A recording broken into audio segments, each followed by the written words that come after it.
Kembali lagi di channel kami Mr. Flow Team. Jangan lupa like, komen, dan subscribe ya.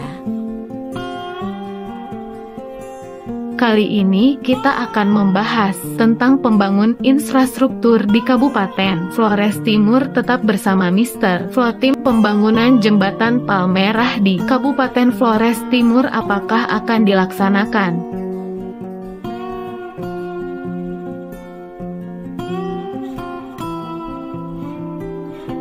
Kita nantikan bersama otoritas konsorsium Tidal Bridge, perusahaan listrik asal Belanda, tetap akan membangun jembatan Palmerah yang menghubungkan Larantuka Pulau Adonara di Kabupaten Flores Timur.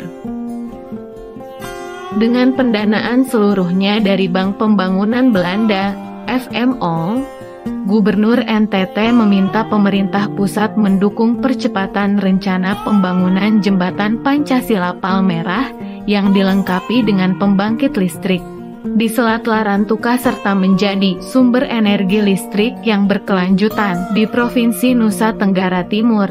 Demikian dinyatakan oleh Gubernur NTT usai rapat pembahasan rencana pembangunan jembatan Pancasila Palmerah yang dilengkapi dengan pembangkit listrik. Kegiatan yang diselenggarakan oleh Direktorat Jenderal Bina Konstruksi Kementerian PUPR tersebut bertujuan untuk mengkoordinasikan seluruh kementerian atau lembaga yang terkait dengan rencana pembangunan jembatan Pancasila Palmerah, Nusa Tenggara Timur.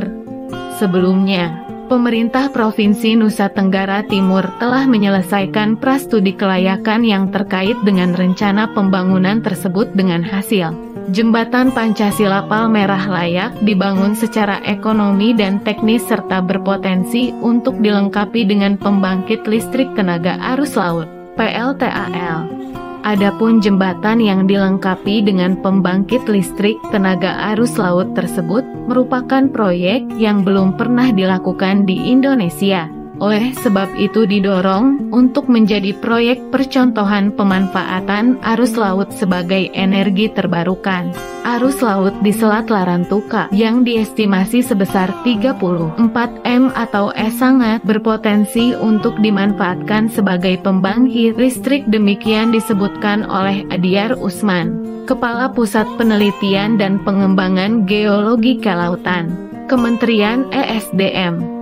Potensi tersebut juga sebetulnya sudah dilirik oleh beberapa investor diantaranya dari Belgia dan Belanda, namun yang serius dan dianggap memiliki kompetensi membangun infrastruktur yang terbilang kompleks dan syarat teknologi tersebut adalah investor asal Belanda yakni Tidal Group, yang sudah sangat berpengalaman dalam membangun infrastruktur serupa di Belanda. Adapun proyek ini akan menjadi proyek pertama pembangunan jembatan yang dilengkapi dengan pembangkit listrik yang berpotensi mengenerate rata-rata 30 MW. Mengapa harus membangun jembatan? Pertanyaan ini menjadi salah satu sumber polemik, karena walaupun sudah tertera di Perda RT RW Kabupaten Flores Timur bahwa dibutuhkan sebuah jembatan penyeberangan yang menghubungkan Pulau Flores dan Pulau Adonara, tetap saja memicu perdebatan karena awam masih menganggap jembatan hanya berfungsi sebagai sarana yang menghubungkan dua titik yang terpisah oleh sungai, longan, jurang dan lekukan. Yang perlu diketahui adalah jembatan ini memiliki keunikan tersendiri karena selain berfungsi menghubungkan dua titik tapi juga bisa menjadi sarana digantungkannya utilitas publik pipa air, gas, kabel dan turbin penghasil listrik. Menggantungkan pipa gas, pipa air, kabel DLL di badan jembatan adalah hal yang lumrah dan jamak terjadi hampir di semua jembatan di Indonesia. Tapi jembatan antar pulau yang badan jembatannya digantungkan turbin yang diputar oleh kekuatan arus laut, dan energi kinetiknya menghasilkan energi listrik dengan potensi bisa mencapai hingga 300 MW.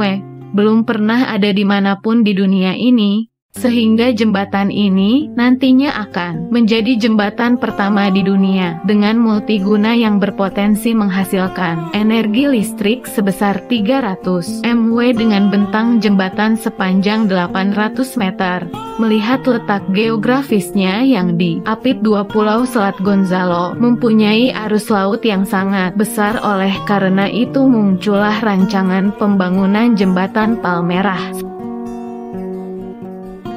laut. Di samping itu juga proyek pembuatan Palmerah juga akan menghubungkan Tanah Merah di Adonara dengan Pantai Palo di Larantuka. Proyek ini akan sangat membantu masyarakat sekitar dan terjadinya proyek ini akan membuat aliran listrik di Adonara dan Larantuka sangat baik. Ini akan membantu bagi mereka kawan-kawan yang selalu mengeluh padamnya listrik di Larantuka maupun Adonara, tetapi banyak aspek yang harus diperhatikan, yaitu tentang mata pencaharian masyarakat sekitar yang akan berkurang karena mata pencarian di sekitar Pantai Palo dan Tanah Merah adalah membantu penyeberangan dari Adonara menuju Larantuka maupun sebaliknya. Di setiap pembangunan proyek akan ada dampak dan banyak faktor yang terlibat, tapi dampak kedepannya untuk masyarakat sekitar sangat baik. Proyek ini dapat meningkatkan daya tarik wisata dan membuka lapangan pekerjaan, mempermudah akses barang maupun orang. Dampak yang bisa terjadi adalah yang kita atau warga Adonara nantikan, yaitu pemekaran Kabupaten Adonara yang akan mekar dari Kabupaten Flores Timur Provinsi Nusa Tenggara Timur. Nantinya Kabupaten Adonara akan terdiri dari 8 kecamatan, 119